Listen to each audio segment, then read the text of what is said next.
ಇನ್ನು ಹವಾವರ್ತಮಾನ. ರಾಜ್ಯಾದ್ಯಂತ ನೈಋತ್ಯ ಮುಂಗಾರು ಸಾಮಾನ್ಯ. ಕರಾವಳಿಯ ಬಹುತೇಕ ಕಡೆ, ಉತ್ತರ ಒಳನಾಡಿನ ಅಲ್ಲಲ್ಲಿ ಮಳೆಯಾಗಿದೆ. ಚಿಕ್ಕಮಗಳೂರು ಜಿಲ್ಲೆಯ ಕಮ್ಮರಡಿ, ಬೆಳಗಾವಿ ಜಿಲ್ಲೆಯ ಲೋಂಡಾ ಹಾಗೂ ಉಡುಪಿ ಜಿಲ್ಲೆಯ ಸಿದ್ದಾಪುರದಲ್ಲಿ ಅತಿ ಹೆಚ್ಚು 13 ಸೆಂಟಿಮೀಟರ್ ಮಳೆಯಾಗಿದೆ.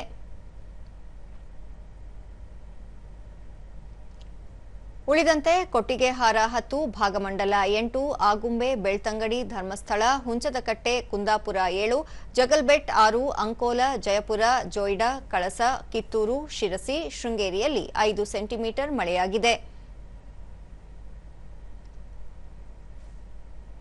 ಮುನ್ಸೂಚನೆಯಂತೆ ರಾಜ್ಯಾದ್ಯಂತ ಮುಂದಿನ 7 ದಿನಗಳ ಕಾಲ ಹಲವೆಡೆ ಭಾರೀ ಮಳೆಯಾಗುವ ಸಾಧ್ಯತೆ. ಕರಾವಳಿ ತೀರ ಪ್ರದೇಶದಲ್ಲಿ ಗಂಟೆಗೆ 40 ರಿಂದ 60 ಕಿಲೋಮೀಟರ್ ವೇಗದಲ್ಲಿ ಗಾಳಿ ಬೀಸಲಿದ್ದು, ಮೀನುಗಾರರು ಸಮುದ್ರಕ್ಕೆ ಇಳಿಯದಂತೆ ಮುನ್ನೆಚ್ಚರಿಕೆ ನೀಡಲಾಗಿದೆ. ಬೆಂಗಳೂರು ಸುತ್ತಮುತ್ತ ಸಾಮಾನ್ಯ ಮೋಡ ಕವಿದ ವಾತಾವರಣ, ಹಗುರ ಗುಡುಗು ಸಹಿತ ಮಳೆ ಸಾಧ್ಯತೆ. ಗರಿಷ್ಠ 30, ಕನಿಷ್ಠ 21 ಡಿಗ್ರಿ ಸೆಲ್ಸಿಯಸ್ ತಾಪಮಾನ ದಾಖಲು ಸಂಭವ.